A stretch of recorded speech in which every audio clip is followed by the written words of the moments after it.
মহান আল্লাহ তাআলা হযরত আদম আলাইহিস সালামকে মাটি থেকে সৃষ্টি করেছেন। রাসূল সাল্লাল্লাহু আলাইহি সাল্লাম বলেছেন, আল্লাহ তাআলা আদি মানব হযরত আদম আলাইহিস সালামকে পৃথিবীর বিভিন্ন জায়গার মাটি দ্বারা সৃষ্টি করেছেন।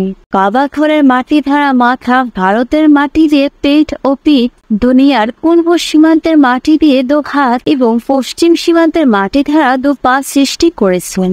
হযরত আদম আলাইহিস সালামের আকৃতি তৈরির জন্য দুনিয়ার কতিপয় নির্দিষ্ট জায়গা হতে মাটি সংগ্রহের জন্য হযরত জিবরাইল আলাইহিস সালামকে আদেশ করলেন। তিনি দুনিয়াতে এসে যথায় স্থানে গিয়ে মাটির জন্য জমিনে হাত রাখলেন, কিন্তু জমিন তাতে অসম্মত হয়ে জিবরাইল আলাইহিস সালামকে আল্লাহর কসম দিয়ে বলল, হে জিবরাইল আলাইহিস সালাম, আল্লাহর কসম, তুমি আমার দেহ হতে মাটি নিও না। আল্লাহর কসম দিয়ে নিষেধ করায় হযরত জিবরাইল আলাইহিস সালাম মাটি না নিয়ে আল্লাহর দরবারে ফিরে এসে বললেন, হে আল্লাহ, আপনি আমাকে মাটি আনতে আদেশ করেছেন, কিন্তু জমিন আপনার নামে কসম দিয়ে নিষেধ করায় আমি মাটি আনতে পারলাম না। হযরত জিবরাইল আলাইহিস সালামের মাটি আনতে অক্ষমতার কথা শুনে আল্লাহ তাআলা ফেরেশতা মিকাইল আলাইহিস সালামকে মাটির জন্য পাঠিয়ে দিলেন। বলা বাহুল্য, এভাবে আল্লাহর কসম দিয়ে নিষেধ করায় ফেরেশতা মিকাইল খালি হাতে আল্লাহর দরবারে ফিরে নিজেকে অক্ষমতা প্রকাশ করলেন।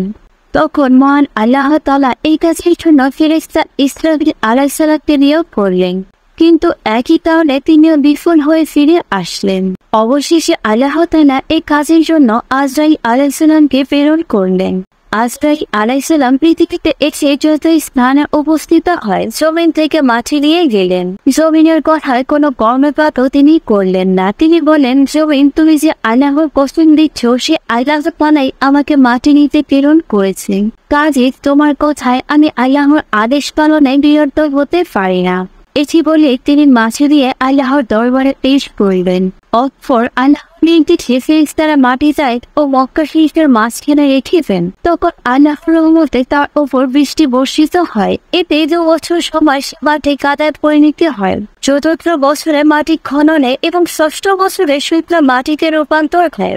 অষ্টম বছরে হযরত আদম আলাইহিস সালামের আকৃতি সৃষ্টি হয়। তখন একদিন ইবলীস 70,000 ফেরেশতার সাথে নিয়ে আদম আলাইহিস সালাম ভিতরে এসে দেখে তার দেহ পিঞ্জিরা মাটিতে পড়ে রয়েছে। এই সময় ইবলীস তার প্রতি অসম্মানের দৃষ্টিতে দেখেন।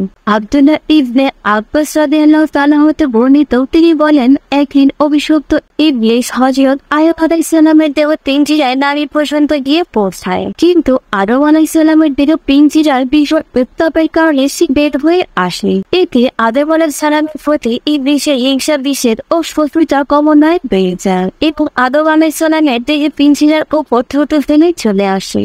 জিবরাইল আলাইহিস সালাম আল্লাহর নির্দেশে দেহ পিঞ্জিরা থেকে ইবলীসের থুতু নিয়ে তা থেকে কুকুর সৃষ্টি করেন। হযরত আব্দুল্লাহ ইবনে আব্বাস রাদিয়াল্লাহু তাআলা হতে বর্ণিত, তিনি বলেন, রাসূল সাল্লাল্লাহু আলাইহি সাল্লামের পবিত্র রূহ আরশে অবস্থান করে তাফসীর পাঠ করছিল। তখন সাল্লাল্লাহু আলাইহি সাল্লামের ঘামের ফোঁটা সেখান থেকে টপকে ওই স্থানে পড়ে, যেখানে এখন তার শেষ বিশ্রাম স্থান রয়েছে। আল্লাহর আদেশে হযরত জিবরাইল আলাইহিস সালাম সেখানকার মাটিতে মেশক আম্বার মিশিয়ে সুগন্ধ সৃষ্ট করে তা হযরত আদম আলাইহিস সালামের মুখমণ্ডলে মেখে দেন। এর ফলে হযরত আদম আলাইহিস সালামের চেহারার নূর দ্বিগুণ বৃদ্ধি পায়। এই ঘটনার 40 দিন পর হযরত আদম আলাইহিস সালামের রূহ সৃষ্টি হলে তখন জিবরাইল, মিকাইল, ইসরাফিল ও আজরাইল আলাইহিস সালামের প্রতি আদমের রূহ দেহ পিঞ্জিরায় পৌঁছে দেওয়ার আদেশ করা হয়। তাদের প্রত্যেকের সাথে ছিল 70,000 ফেরেশতা।